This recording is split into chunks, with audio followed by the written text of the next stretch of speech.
Welcome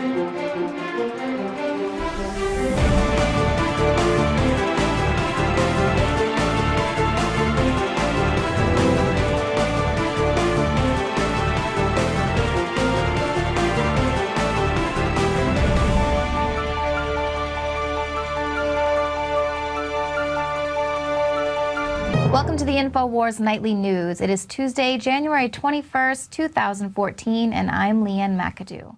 Well, following an influential think tank's call for a humanitarian realpolitik stunt to be pulled in order to weaken President Assad's position, well, miraculously, a report has emerged just 24 hours before the Geneva II conference, which alleges to show systematic torture and abuse by the Assad regime. If you have 11,000 bodies dealt with in a systematic way, then you can reasonably infer that this is a pattern of behavior which has to have higher authority. That was Jeffrey Nice. He was on the legal team that inspected the authenticity of this report, which includes 55,000 digital images alleged to show evidence of 11,000 Syrian detainees tortured, starved, and executed. Now, the images were reportedly smuggled out of Syria by a defector named Caesar. He was a military police photographer who worked for the government for 13 years, and his job was to photograph bodies of detainees that were believed to have died under torture. Now, some are saying that the images are proof of abuse by the Assad regime, but the report raises questions, not only considering the timing of the release, but also the fact that the report was commissioned by Qatar, which has been an enthusiastic backer of the opposition rebels since day one. A spokesman for the Syrian Ministry of Information questioned the report's evidence, telling the BBC it was unclear where the information had come from or if the photographs were from Syria or from outside Syria, and he added that he was astonished at the figure of 11,000 victims, saying that it had not been raised before this report. Now, this report also arrives just days after the results of an MIT study were published. They concluded that the chemical weapons attack on Ghouta could not possibly have been launched from government-controlled areas. Now, you'll recall that that whole chemical weapons attack was about to serve as the pretext for going to war with Syria. We told you the day it happened that it was most likely the chemical weapons were launched by the Western-backed Syrian rebels who are aligned with al-Qaeda. And now here, MIT is backing that up with their study. They say it's basic math. You can just see the trajectory that this is where the weapons came from. And so here we have a clear political agenda with the release of this Qatar report. But the MIT study is being completely ignored by the mainstream media because it doesn't fit their agenda, which is, once again, the U.S. government trying to gear up and get us here in America in alignment with invading Syria under the pretext of a humanitarian crisis. But we didn't buy it last year. Over 80% of the American people were against invading Syria, and we're not going to buy it now. The West started the war. And now while these think tanks are calling for this humanitarian invasion of Syria, they're also calling for an extraordinary crisis here in America. They said that they needed to regain control over those of us who have become awakened, and they need to regain control over our minds with some extraordinary crisis. But could FEMA be preparing for a pandemic? The Federal Emergency Management Agency is looking for contractors to supply 40-yard-sized dumpsters, along with experts who can dispose of contaminated biomedical waste during a national emergency. The request for information appears on the FedBizOps website and asks for feedback from waste removal industry vendors that can potentially provide either dumpster service and/or biomedical waste collection and removal services during emergency response events within the continental United States. Ask yourselves, what are you doing in this time of great challenge? What are you doing to unlock minds?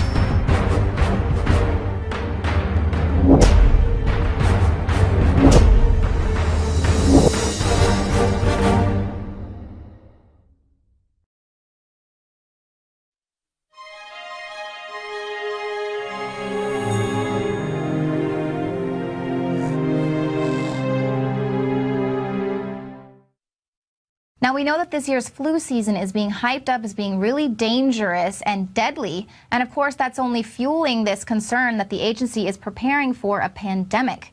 But how are pharmaceutical companies leaving us vulnerable? It's strange that back in the fall, there was one story after another in every country that Big Pharma was finished with antibiotics. No more research on new drugs to replace those that bacteria have developed resistance. And they were going to focus solely on viruses and vaccines. It was strange enough that they would declare they were no longer even concerned about controlling bacterial infections. What you may not have noticed is the skyrocketing price and limited availability of doxycycline, a common antibiotic. Doxycycline is often prescribed in the early stages of exposure to Lyme disease, as a prophylactic for malaria, as a follow-up to dental work, and many other uses. And a prescription that used to cost $4 to $5 now costs between $160 and $200 if you can find a supply. There was an abrupt spike in cost about a year ago. The LA Times reported on it. Then a couple of months later, the CDC pointed out that there was a shortage. But after a year, the price is still holding firm at about a 50-fold increase. If there were a free market, a competitive free market in generic drugs, companies would enter the market, increase supply to take advantage of the higher price, and the price would go down. But not in the consolidated cartel of pharmaceuticals. And it's not a case of restricting generics in order to drive people to new, more expensive drugs. In this case, they're not interested in providing new antibiotics. So when a commonly used drug increases 40 to 50 times in a price spike and stays there, the question is the pharmaceutical cartel simply price gouging? Or is this a part of a push to get people to buy more medical insurance? Or is it something more sinister, like are they removing all antibiotics to intentionally leave the population helpless to a superbug or to a weaponized bacterial outbreak? Whatever's behind this, antibiotics have been overprescribed, they've been misused with livestock, and now we have strains that are created that are drug resistant, and the response of the pharmaceuticals is to gouge people on price and abandon research. You need to do your own research into safe and effective alternatives to pharmaceuticals, especially for infections. Well, the U.S. Army is considering replacing thousands of troops with robots as it's dealing with sweeping troop cuts. A senior American officer has said that he's considering shrinking the size of the Army's brigade combat teams by a quarter and replacing the lost troops with robots and remote-controlled vehicles. Options under discussion include trains of robot vehicles that would follow human drivers in long supply convoys. The head of the Army's Training and Doctrine Command said the Army should follow the lead of the Navy in using technology to cut manpower, given the fact that people are the major cost. So while I'm all for reducing the lives of soldiers lost on the field, replacing them with these autonomous robotic killing machines does not sound like a good alternative. It's actually quite frightening. And considering the American drone program that's already killing tons of innocent civilians overseas, it's definitely not something that I want to see as the new battleground. But just as the government is cutting even more government jobs and replacing them with machines, unprecedented employment numbers are being reported. But it's a little contrary to all the happy talk that's coming out of D.C. According to a Wall Street advisor, the actual unemployment rate is 37.2%. And he says that the misery index is the worst in 40 years. Now, this advisor is David John Murata, who we recently reported he had advised anyone who was worried about an imploding economy to get a gun. And he said that the government just isn't being honest in how it calculates those out of the workforce or inflation. The unemployment rate, he says, only describes people who are currently working or looking for work, leaving out the number of people who aren't able to, do not want to, or cannot find a way to work. Unemployment in its truest definition, meaning the portion of people who do not have any job, is 37.2%. And of course, that is well above the Fed advertised unemployment rate of 6.7%.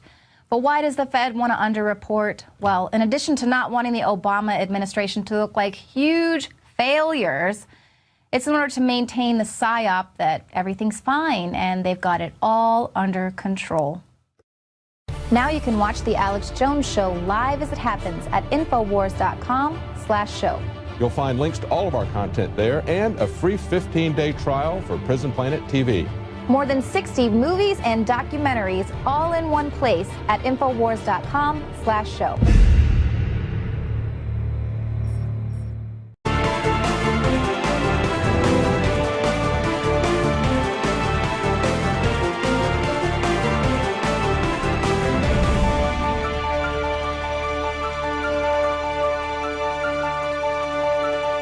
Welcome to the InfoWars Nightly News. It is Tuesday, January 21st, 2014, and I'm Leanne Mack.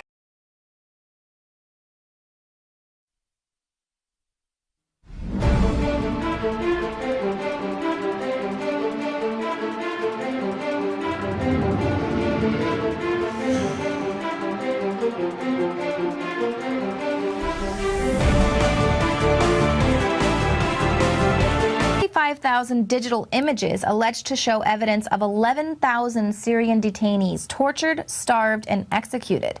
Now, the images were reportedly smuggled out of Syria by a defector named Caesar. He was a military police photographer who worked for the government for 13 years, and his job was to photograph bodies of detainees that were believed to have an Assad regime.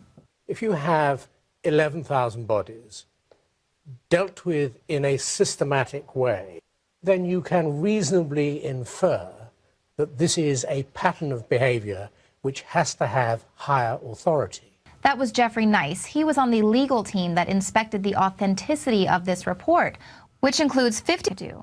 Well, following an influential think tank's call for a humanitarian realpolitik stunt to be pulled in order to weaken President Assad's position, well, miraculously, a report has emerged just 24 hours before the Geneva II conference, which alleges to show systematic torture and abuse by the Assad